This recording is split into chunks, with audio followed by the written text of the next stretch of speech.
duduk di bawah pohon bidara sambil merenung sinaran bulan.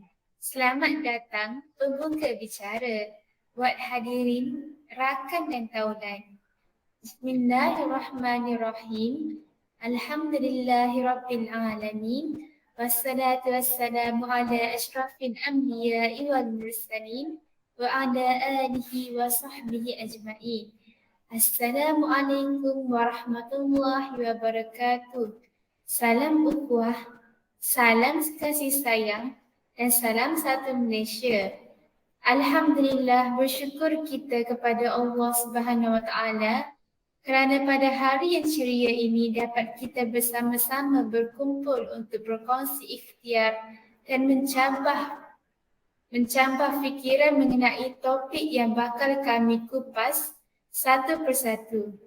Seperti yang kita tahu, dunia menerima berita tergempar apabila mengetahui tentang kewujudan penyakit coronavirus atau terkenal dengan nama COVID-19. Wabak ini pada mulanya dikesan pada pertengahan bulan Disember 2019 di Bandaraya Wuhan, Hubei, China, dan telah diiktiraf sebagai pandemik oleh Pertubuhan Kesihatan Sedunia. Pada 11 Mac 2020 yang telah merenggut banyak nyawa masyarakat di setiap pelosok dunia. Oleh itu, pelbagai langkah telah diambil untuk menggalakkan wabak ini berterusan. Maklumat ini amat bersesuaian dengan tajuk forum kita, iaitu COVID-19, langkah pencegahan menurut maqasid syariat. Hadirin yang dirahmati Allah sekalian, sebelum kami menerangkan topik kami dengan lebih lanjut, izinkan saya memperkenalkan diri saya dan ahli panel yang lain. Nama saya Aisyah Amira binti Abdul Salam Nazmi, selaku pengurusi dan moderator forum pada kali ini. Bersama saya 3 panel yang tampan, cantik dan bergaya. Baiklah, ahli panel kita yang pertama. Tersenyum saja dari tadi saya lihat, memperkenalkan saudara Ahmad Khalif. Saudara, apa khabar?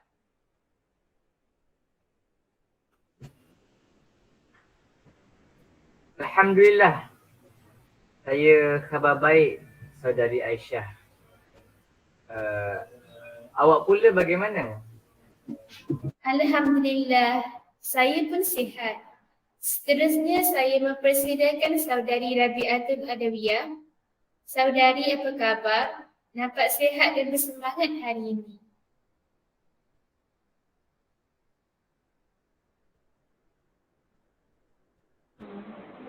Alhamdulillah, saya sihat. Tak sabar rasanya nak berkongsi ilmu dengan penonton-penonton di sana. Baguslah kalau begitu. Akhir sekali saya memanggil saudari Nur Farisha untuk menyapa para penonton. Terima kasih moderator Aisyah. Assalamualaikum hadirin sekalian. Nama saya Nur Farisha Najwa. Selamat berkenalan. Hadirin hadirat, tanpa melengahkan masa, mari kita mulakan forum pada pagi ini. Berdasarkan topik kita pada hari ini, saya pasti ramai yang tertanya apa itu maqasid syariah. Dengan ini saya menjemput panel pertama kita, Saudara Khalif, untuk memberi penerangan tentang definisi maqasid syariah. Silakan Cik Khalif.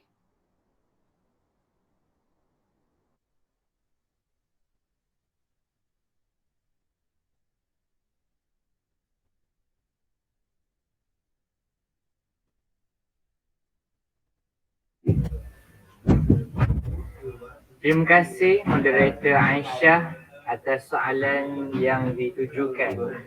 Apakah itu maqasid syariah? Para hadirin sekalian, perkataan maqasid dari sudut bahasa merupakan jamak kepada perkataan maqsad yang diambil dari kata kerja qasada yang membawa maksud pegangan, punca, sasaran, kelurusan, keadilan dan kesederhanaan. Dengan erti kata lain, istilah ini merujuk kepada maksud objektif yang membawa erti berasaskan kenyataan ataupun fakta yang sebenar. Manakala syariah berasal daripada perkataan syara'a yang bermaksud sumber air yang tidak pernah putus dan terus mengalir, memulai sesuatu pekerjaan dan menjelaskan, menerangkan serta menunjukkan jalan. Dari segi istilah, ia merangkumi keseluruhan apa yang diturunkan oleh Allah Subhanahu Wa Taala kepada umat manusia melalui Rasulnya, Nabi Muhammad sallallahu alaihi wasallam.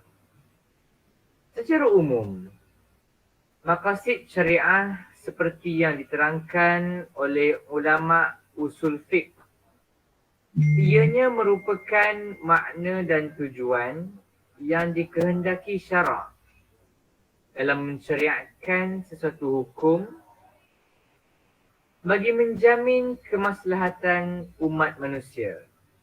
Maqasid syariah juga mempunyai kepentingannya yang tersendiri dalam mengukur dan mempertimbangkan sesuatu perkara demi menjamin kemaslahatan dan menolak keburukan.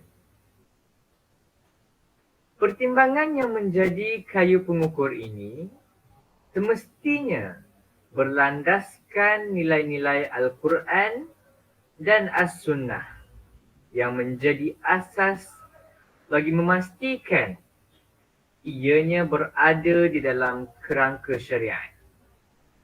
Seterusnya, bagi meneruskan tentatif kita pada hari ini, saya serahkan majlis kembali kepada moderator. Dipersilakan Saudari Aisyah.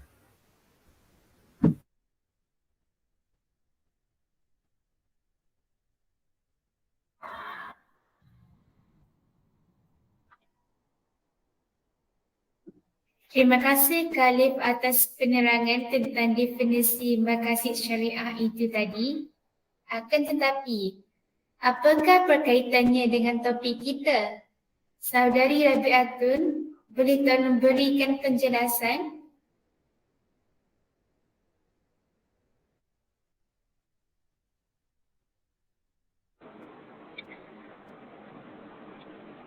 Baiklah saudari Aisyah. Assalamualaikum hadirin sekalian. Bagaimana COVID-19 dikaitkan dengan maqasid syariah?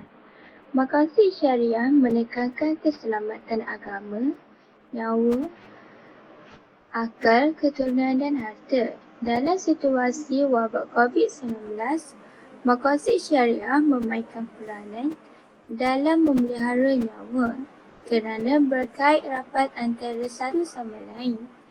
Dengan statistik kematian semakin meningkat dan pesakit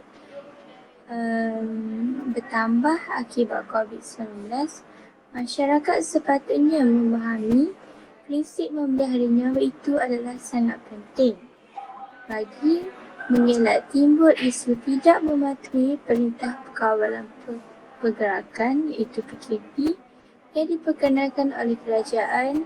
Kementerian Kesihatan Malaysia KKM telah menyelaraskan langkah-langkah pencegahan COVID-19 dengan berkaitan prinsip maqasid syariah. Paling menjadikan apabila ada suara dan pandangan yang tidak berdasarkan bukti serta sumber tepat berkaitan etika dan adab dalam menghadapi wabak ini.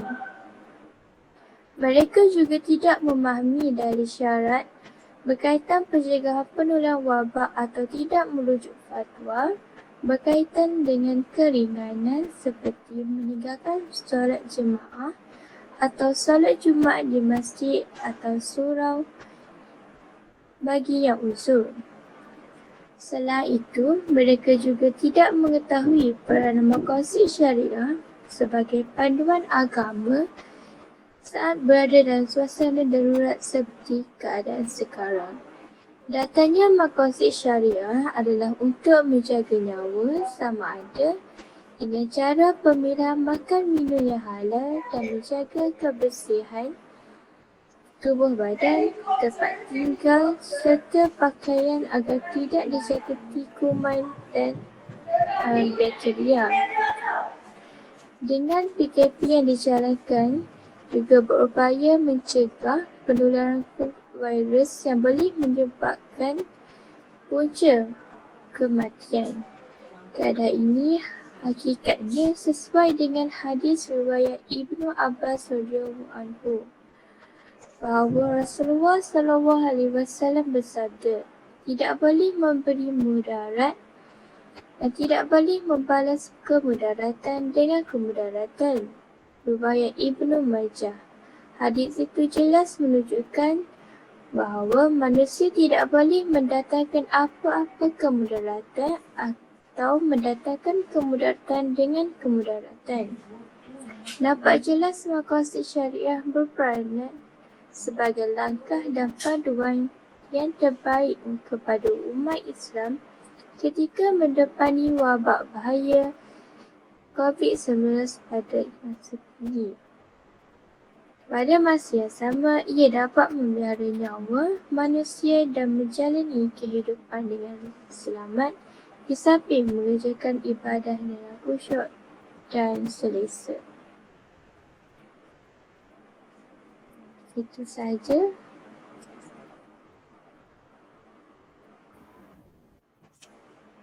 Terima kasih Saudari Rabiatun.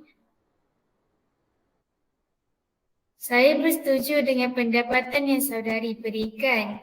Namun begitu, apakah langkah-langkah yang diambil untuk mencegah virus COVID-19 daripada merebak? Saudari Farisha, sila kemukakan pendapatan anda. Terima kasih kepada moderator Saudari Aisyah di atas soalan yang diajukan. Assalamualaikum dan salam bahagia saya ucapkan kepada semua hadirin dan hadirat yang saya hormati.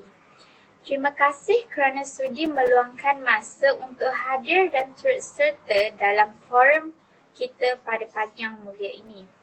Berbalik kepada topik kita, menurut Tan Sri Muhyiddin Yassin iaitu mantan Perdana Menteri kita, maqasid syariah menjadi prinsip panduan dalam menggerakkan usaha kerajaan untuk melawan pandemik COVID-19.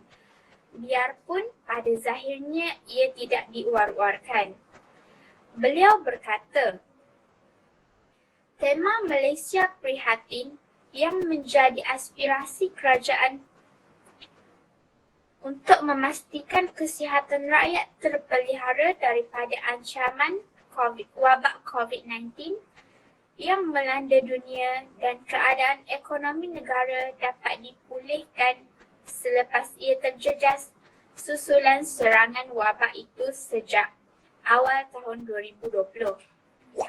Tambah beliau lagi, bagi umat Islam negara ini, pandemik COVID-19 menginsafkan dalam banyak aspek.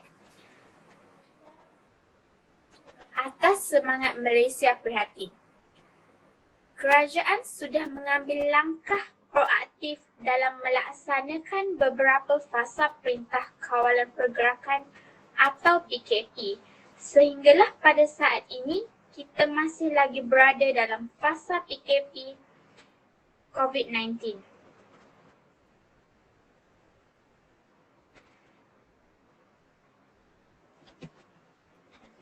Untuk memelihara keselamatan dan nyawa orang awam daripada ancaman wabak COVID-19. Dalam memelihara nyawa, seperti mengelakkan daripada penularan pandemik COVID-19, keputusan dan tindakan menguatkuasakan Perintah Kawalan Pergerakan PKP adalah hakikatnya merupakan pengaplikasian prinsip maqasid syariah. Dengan statistik pertambahan pesakit dan juga kematian akibat pandemik ini, masyarakat sudah tentu memahami bahawa prinsip memelihara nyawa itu amat penting. Tan Sri Muhyiddin berkata, pemeliharaan agama juga menjadi satu topik penting yang dibincangkan oleh kerajaan sepanjang pelaksanaan PKP yang mewujudkan satu norma baharu dalam kehidupan umat Islam. Antara norma baharu itu termasuklah solat berjemaah di masjid dan surau di seluruh negara yang perlu mematuhi prosedur operasi standard SOP yang ditetapkan oleh kerajaan. Solat berjemaah di masjid dan surau di seluruh negara yang perlu mematuhi prosedur operasi standard SOP yang ditetapkan oleh kerajaan di peringkat awal. Di peringkat awal, masjid dan surau terpaksa ditutup bagi mengelakkan jangkitan COVID-19 dalam masyarakat. Dan solat Jumaat juga tidak diadakan untuk beberapa ketika demi untuk memelihara nyawa rakyat. Namun pada hari ini, Alhamdulillah masjid dan surau dibuka semula atas sebab keprihatinan kerajaan terhadap umat Islam untuk menjalankan ibadah yang merupakan sebahagian daripada prinsip hifzu al-din atau memelihara agama. Namun, prinsip ini diseimbangkan dengan prinsip hifzu al-nas atau termasuk solat hifzu al-nas atau memelihara nyawa. Oleh sebab itu, walaupun masjid dan surau sudah dibuka dan solat berjemaah termasuk solat Jumaat dibenarkan, jemaah mesti mengamalkan norma baharu dan mematuhi SOP kerana ianya penting bagi memastikan umat Islam yang beribadah di masjid tidak terdedah kepada risiko jangkitan COVID-19 yang mengancam nyawa. Kita dapat melihat bagaimana dua prinsip utama maqasid syariah iaitu memelihara agama dan memelihara nyawa dilaksanakan oleh kerajaan dalam usaha mencegah penularan wabak COVID-19. Nampaknya moderator mengalami sedikit masalah teknikal. Jadi sebelum mengakhiri forum kita, saya akan berkongsi antara kesan-kesan positif yang dapat kita peroleh apabila kita mengamalkan kita mematuhi langkah-langkah yang diberitahu oleh saudari Farisha tadi. Antaranya termasuklah kita akan dipandang tinggi oleh masyarakat. Hal ini dikatakan demikian kerana kita tidak mengetepikan syariat Islam dalam usaha untuk membanteras wabak COVID-19 di negara Malaysia. Contohnya, negara kita memberikan suntikan dos vaksin COVID-19 yang telah disahkan halal kepada rakyat dan vaksin yang sudah disahkan tidak akan memudaratkan rakyat. Selain itu juga, kita juga dapat mengharumkan imej agama sekaligus mengharumkan imej negara Malaysia kerana kita semua bertindak dengan cekap dalam membasmi penularan COVID-19 seiring dengan saranan yang diberikan oleh Mufti dan Badan Ulama tertinggi di Malaysia. Maka dengan